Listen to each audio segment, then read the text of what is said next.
Do kalem të fotoja e parë, një veshje e veshur nga Lipash, e mbajtur në trup nga Lipash Tepelena dhe Bajroni, që cilën ti e ke risjell apo jo?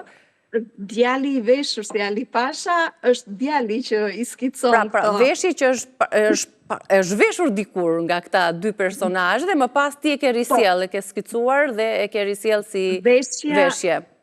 Veshja e Bajronit është bazuar mbi origjinalin, që është në një muze në Londër. Kemi marrë fotografit, jo se kemi udhëtuar drejt Londrës, ende në planet tona.